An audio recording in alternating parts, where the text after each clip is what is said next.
भारत अपने पड़ोसी देशों के कारण हमेशा से आतंकवाद की समस्याओं से जूझता रहा है। दुनिया के 7वें सबसे बड़े देश की सुरक्षा करना इतना आसान नहीं होता अगर हमारे जांबाज सिपाही न होते। अधिकतर भारतीय हॉलीवुड मूवी देखकर सोचते हैं कि हमारे भारत की स्पेशल फोर्सेस कब American marines navy seal commando की तरह होगी, लेकिन आपको जानकर हैरानी होगी कि कुछ स्पेशल भारतीय फोर्सेस का रुतबा पूरे विश्व में अमेरिकन फोर्सेस और इजरायली फोर्सेस से भी बढ़कर है। आमतौर पर आप सेना के नाम पर आर्मी, नेवी और एयरफोर्स को ही जानते हैं, पर भारत के पास कुछ ऐसी भी स्पेशल फोर्सेस हैं जो सबकी नजर में आए बिना दुश्मनों के दांत खट्टे करने का हुनर जानती है। लेकिन शुरू करने से पहले जो नए दर्शक हैं वो हमारे चैनल को सब्सक्राइब जरूर करें और बगल में दी गई घंटी को जरूर दबाएं ताकि आगे आप देख सकें हमारे वीडियो सबसे पहले। नेशनल सिक्योरिटी गार्ड ये देश में सबसे ज्यादा प्रसिद्ध स्पेशल कमांडो फोर्स में से एक है। इसका इस्तेमाल आतंकवाद को रोकने और राज्य में हो रहे इंटरनल डिस्टर्बेंस को संभालने और वीवीआईपी सुरक्षा के लिए किया जाता है। इसे आम भाषा में एनएसजी, ब्लैक कैट या कमांडो के नाम से जाना जाता है।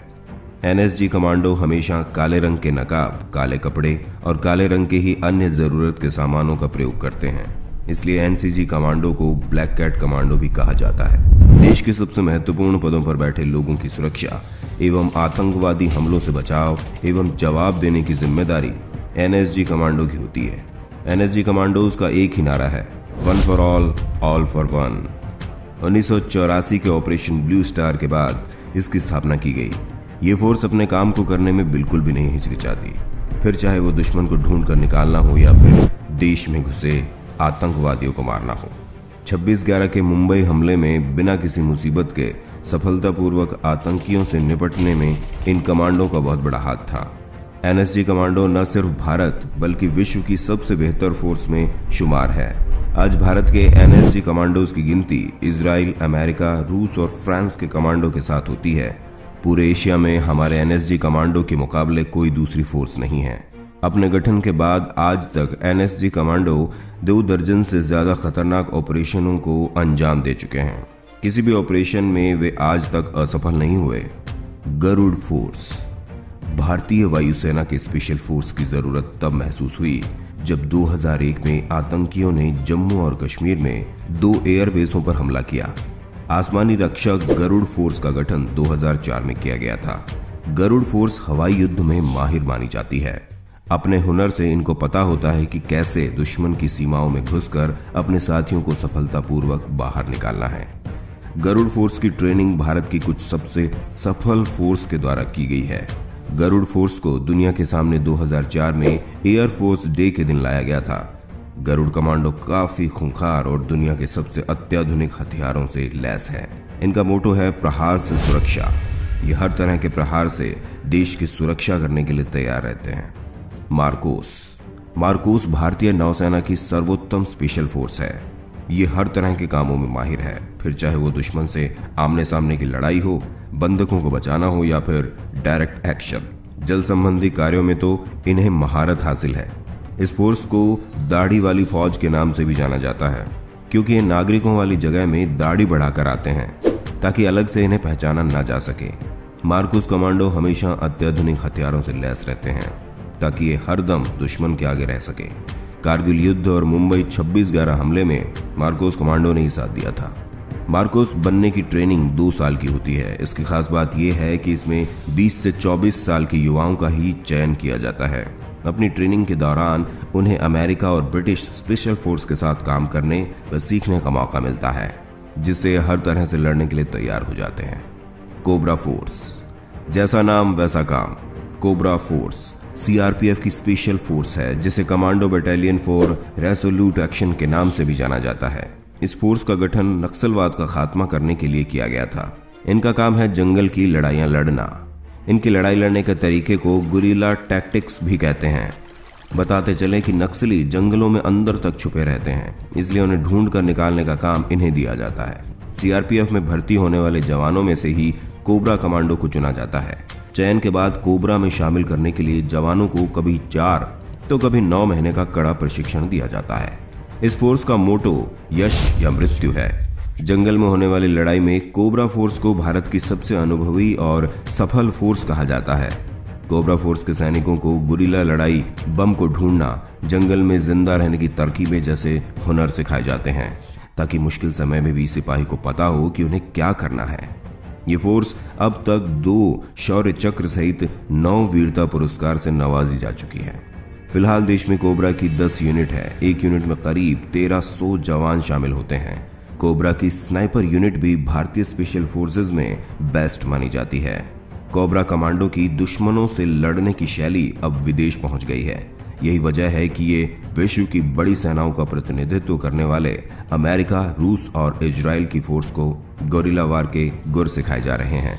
हर साल या 6 महीने में कोबरा यूनिट के कमांडो विदेशी फोर्स को प्रशिक्षण देने जाते हैं। घातक फोर्स का काम है भारतीय थल सेना के साथ काम करना। ये एक 20 लोगों की पलटन होती है जिसका काम है दुश्मन को चौंकाना और फिर उस पर हमला करना। ये थल सेना से आगे चलकर काम करते हैं ताकि सेना को आने वाले खतरों का पहले ही पता चल जाए। ये दुश्मन के इलाके में छापा मारते हुए जाते हैं। यही नहीं, बड़े बड़े जंगी हथियारों से ये दुश्मन पर दूर बैठे हुए ही वार कर सकते हैं।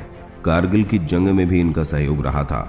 इनकी ट्रेनिंग बहुत ही कठिन और खतरनाक होती है। इन्हें पर्वतारोहण और 50-60 किलोमीटर तेजी से चलने की ट्रेनिंग दी जाती है। इन्हें ट्रेनिंग के दौरान हाथों में बंदूक पकड़कर और पीठ पर 20 किलो वजन रखकर मीलों चलाया जाता है। इस प्रकार ये शारीरिक रूप से बहुत मजबूत हो जाते हैं। पैरा कमांडो भारत की सफल फोर्सेज में से एक है। ये सिर्फ जमीन ही नहीं, हवा में भी लड़ सकती है। पैरा कमांडो ने 1971 और 1999 में हुई जंग में बहुत अहम भूमिका निभाई थी। पैरा कमांडो को पैराशूट से कूदकर दुश्मन के इलाकों में अंदर तक घुसने में महारत हासिल होती है। पैरा कमांडो का नाम अभी बीते वर्ष में बहुत सुना गया। हाल ही में हुए सर्जिकल स्ट्राइक में इसने पाकिस्तान के कश्मीर में घुसकर आतंकी ठिकानों को नष्ट किया था। यह आतंकियों से निपटने, बंधकों को बचाने के लिए खासा मशहूर है। पैरा कमांडो फोर्स भारत की पहली और सबसे पुरानी पैराशूट रेजिमेंट है। लगभग 3 साल तक चलने वाली इसकी ट्रेनिंग बहुत ही कठिन मानी जाती है। फोर्स 1। मुंबई हमलों के बाद महाराष्ट्र सरकार ने यह फैसला किया कि वो अब अपने महानगर की सुरक्षा के लिए एक खुद की फोर्स बनाएगा। इस कड़ी में उन्होंने फोर्स 1 का गठन किया। ये दुनिया में सबसे तेज गति से कार्रवाई करने वाली टीम है जो महज 15 मिनट में अपने सभी सामानों के साथ तैयार हो जाती है। इनको NSG और इजराइल की स्पेशल फोर्सेज द्वारा ट्रेनिंग देकर तैयार किया जाता है। विस्फोटक का ज्ञान, अचूकता से दुश्मन पर गोली बरसाने की इनकी कला इनको अलग बनाती है। कहा जाता है कि मुंबई में किसी भी प्रकार के आतंकी हमले को रोकने में ये सक्षम है।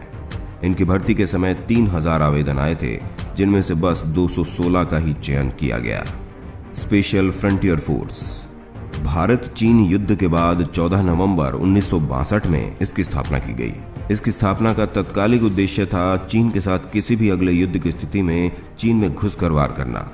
स्पेशल फ्रंटियर फोर्स एक स्पेशल पैरामिलिट्री फोर्स है जो जासूसी, निरीक्षण, सीधी कार्रवाई, बंधकों को मुक्त कराना, काउंटर टेररिज्म, खुफिया सैन्य ऑपरेशन आदि के लिए जानी जाती है। इसके लिए कमांडो गुरिल्ला लड़ाई, पहाड़ी और जंगल के युद्ध आदि के लिए विशेष रूप से ट्रेंड होते हैं। वो बात और है कि भारत को कभी इस फोर्स की इसके असली काम की जरूरत नहीं पड़ी। ये रॉ के साथ मिलकर काम करती है, जो कि एक भारतीय खुफिया संगठन है। इस फोर्स को किसी भी मिशन से पहले प्रधानमंत्री को सूचना देनी पड़ती है। तो ये थी भारत की सबसे खतरनाक स्पेशल फोर्सेस।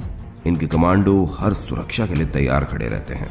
इन्हीं के कारण हम और आप चैन से जिंदगी जी पाते हैं। वैसे भी एक कमांडो बनना कोई आसान काम नहीं है। कड़ी मेहनत में शरीर टूट जाने तक की ट्रेनिंग और मानसिक दबाव को झेलना पड़ता है। हंसते हंसते देश पर अपना सब कुछ न्यौछावर कर देने वाले ऐसे जाबाजों को शत शत नमन। ये बहुत ही दुख की बात है कि हम भारतीयों को अपनी स्पेशल फोर्सेस के बारे में ज्यादा नहीं पता। हमें अपनी समस्त सेनाओं और स्पेशल फोर्सेस का शुक्रगुजार होना चाहिए, जिनकी वजह से हम सुरक्षित हैं। जय हिंद।